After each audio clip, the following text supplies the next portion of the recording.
আমার বাসায় ছোট বোন আছে, পরিবারের সবাই বলতেছে আগে ছোট বোনের বিয়ে দিবে, তারপরে আমার বিয়ে দিবে। এটা ঠিক না, এটা ঠিক না। এইটা সামাজিক একটা কুসংস্কার। আমরা আহলে হাদিসরা নাকি ইসলাম প্রতিষ্ঠা হোক এটা চাই না। ভালো বলেছেন তো, এটা লিখছে। আপনারা কেন জামাত ইসলামের বিরুদ্ধে কথা বলেন? আমরা জামাত ইসলামের বিরুদ্ধে কথা বলি, এটা তো ভুল। শোনেন, আপনাদের কিছুটা মূর্খতা আছে।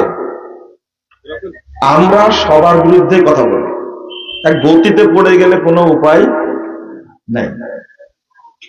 আমরা তাগুতের বিরুদ্ধে কথা বলি।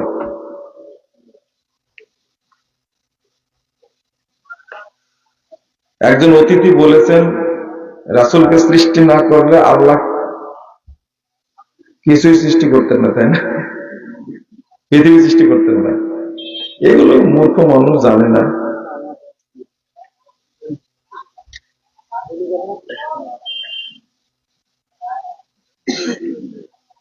আল কোরআনে পেঁচানো কাপড় দিয়ে কাঠের রেহেলে চুমা খাওয়ার কোন ফজিলত বা নেকি পাওয়া যায় কি? হ্যাঁ, ফজিলত তো পাওয়া যায়। স্ত্রীর দিকে তাকালে সব পাপ ক্ষমা হয়ে যায়। আপনি তাই মনে করলেন নাকি? এটা ঠিক না। রেহেলে চুমু দিতে হবে, বুকে জড়িয়ে ধরতে হবে, ঠিক না। রাজনীতি দল হিসাবে সব প্রশ্ন আজেবাজে প্রশ্ন করছে আমির হামজা। বিয়ের ব্যাপারে একটা কথা, মেয়েরা বাসায় বসে কি লেখে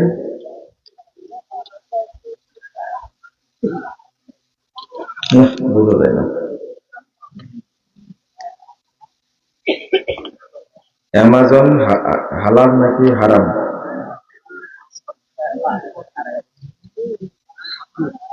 বর্তমানে কিছু বয়স্ক মানুষ দেখলে গলায় পাঞ্জাবের টুপি নাই কেন, ওকে জিজ্ঞেস করবেন যে পাঞ্জাবি আছে কিন্তু কি নাই, টুপি নাই। ওকে জিজ্ঞেস করে আমাকে প্রশ্ন করবেন, আমি তো জানি না। মানুষকে রাস্তায় আটকে এবং বাজারে কালেকশন করে মাহফিল গুলো করা যাবে কি? না না, এই অভ্যাসগুলো ঠিক না। বিদাতি বক্তার মুখোশ উন্মোচন করা যাবে কি? ফরজ, ফরজ। ওর ওর পরিচয়, বাপের পরিচয়, ওর গ্রামের পরিচয় সব উন্মোচন করে দিতে হবে। এটাই হলো সালাফদের নীতি। শরীয়তের নামে মিথ্যাচার করবো, ওকে ছাড় দেওয়া যাবে না। ডোনাল্ড ট্রাম্পের কথা নাকি হাদিসে আছে। হ্যাঁ, ভালোই তো, জীবনে প্রথম শুনলাম এটা।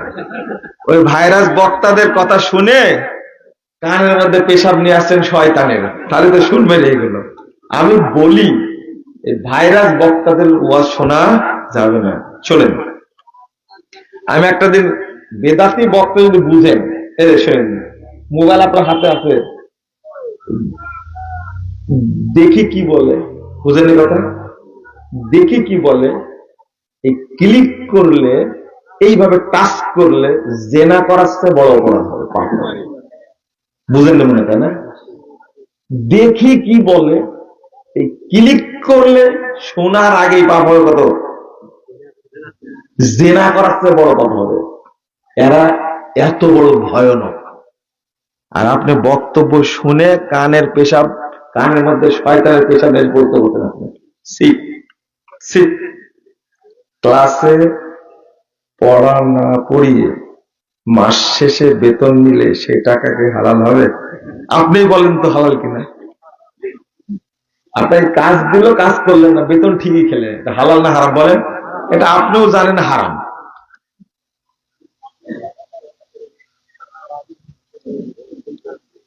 একই প্রশ্ন করেছে।